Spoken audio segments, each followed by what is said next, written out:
Hello friends, मैं अमित। आज हम लोग English grammar with Amit channel में सिंथेसिस चैप्टर को देखेंगे। तो सिंथेसिस मतलब क्या होता है? सिंथेसिस मतलब होता है sentences. Synthesis of sentences means वाक्यों को जोड़ना, मींस सेंटेंसेस को जोड़ना। मींस अगर हम लोग यहां देखें कि सिंथेसिस मतलब क्या होता है, सिंथेसिस मतलब होता है जोड़ना। सिंथेसिस मींस होता है जोड़ना। और हम लोग चैप्टर पढ़ रहे हैं सिंथेसिस ऑफ सेंटेंसेस मींस वाक्यों को जोड़ना। जैसे अगर हम लोग समझते हैं, एग्जांपल लेते हैं, एक एग्जांपल समझते हैं, ही फ्लड, और दूसरा इसी में एग्जांपल लेते हैं, he had seen a bear coming, यहां हम लोग देख रहे हैं कि वह भागा, उसने एक बियर को, एक भालू को आते हुए देखा। तो उसने आते हुए देखा इसलिए वह भागा। इसको हम लोग जोड़ के एक सेंटेंस बनाते हैं, तो उसी को हम लोग सिंथेसिस बोलेंगे। जैसे seeing और having seen a bear coming, he fled। यहां हम लोग देखेंगे seeing और having seen a bear coming means उसने एक बियर को आते हुए देखा और वह भागा। हम लोग जानते हैं कि हैविंग प्लस V3 का यूज वहां करते हैं जहां की इसका अर्थ देता है कि वो काम होने के बाद दूसरा काम हुआ। उसने बियर को, अपने भालू को आते हुए देखा और वह भागा। आते हुए देखने के बाद वह भागा। तो यहां हम लोग देख रहे हैं कि दोनों सेंटेंसेस को जोड़ के एक सेंटेंस बनाया जा रहा है। तो वहां हम लोग सिंथेसिस, उसी को हम लोग सिंथेसिस कहते हैं। अब हम लोग देखेंगे सिंथेसिस किया जाता है तीन तरीकों से। पहला तरीका है, इसमें हम लोग कोऑर्डिनेटिंग कंजंक्शन के साथ इसको जोड़ते हैं। सेंटेंसेस को कोऑर्डिनेटिंग कंजंक्शन के साथ जोड़ते हैं। इसी ढंग से हम लोग देखेंगे दूसरा कि हम लोग सबऑर्डिनेटिंग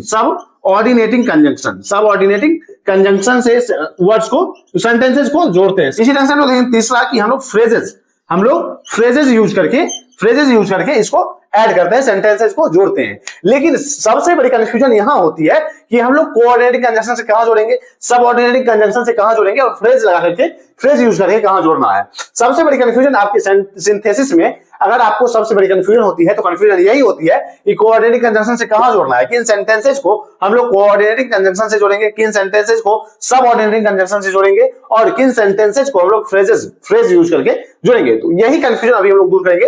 तो coordinating conjunction means friend wise, for and nor but और येट सो। तो फ्रेंड वाइज हम लोग अगर उसे वहां यूज करेंगे अगर दोनों सेंटेंसेस सेम इंपॉर्टेंस के हो, सेम इंपॉर्टेंट हो, मींस अगर कोई भी सेंटेंस लेस इंपॉर्टेंट ना हो, सेम इंपॉर्टेंस के हो अगर दोनों सेंटेंसेस, तो हम लोग वहां जैसे राम इज माय फ्रेंड। इसी ढंग से हम लोग देखेंगे श्याम इज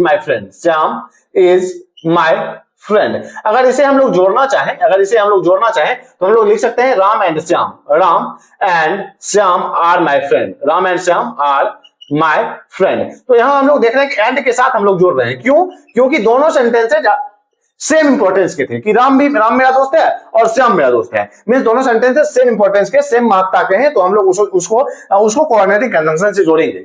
इसके बाद हम लोग और भी एग्जांपल्स लेंगे। अभी हम लोग समझने के लिए ये समझ रहे हैं कि अगर दोनों सेंटेंसेस सेम इंपॉर्टेंस के हो, तो वहां हम लोग कोऑर्डिनेटिंग कंजंक्शन से जोड़ेंगे। उसके बाद हम लोग देखेंगे सबऑर्डिनेटिंग कंजंक्शन।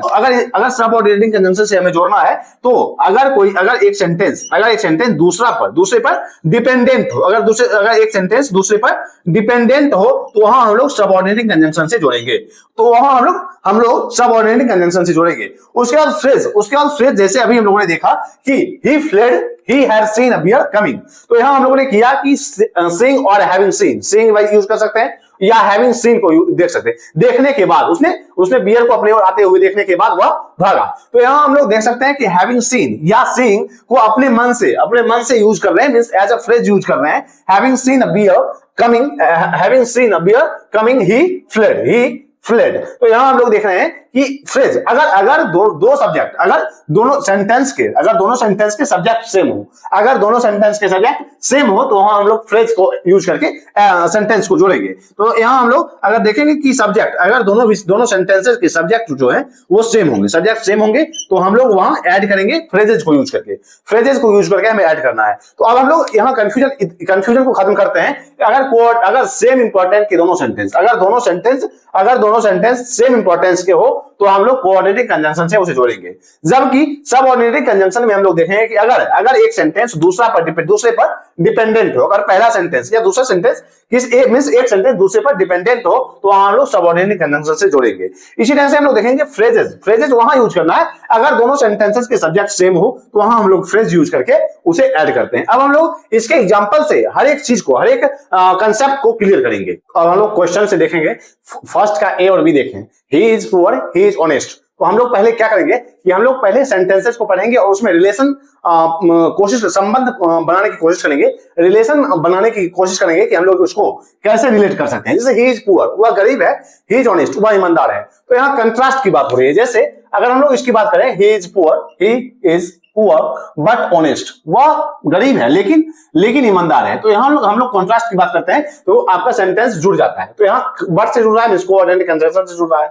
कोऑर्डिनेटिंग कंजंक्शन से जुड़ रहा है। एंड फैन वॉइस, हम लोग जानते हैं कि फैन वॉइस इसका ये होता है, फॉर एंड नॉर बट और yet so, but means coordinating conjunction से जुड़ रहा है। इसी ढंग से हम लोग देखेंगे दूसरे, I went to market, I bought fruits. तो यहां हम लोग देखेंगे मैं मार्केट गया और मैंने फल खरीदा। तो यहां हम लोग देख सकते हैं I went to the market and bought fruits।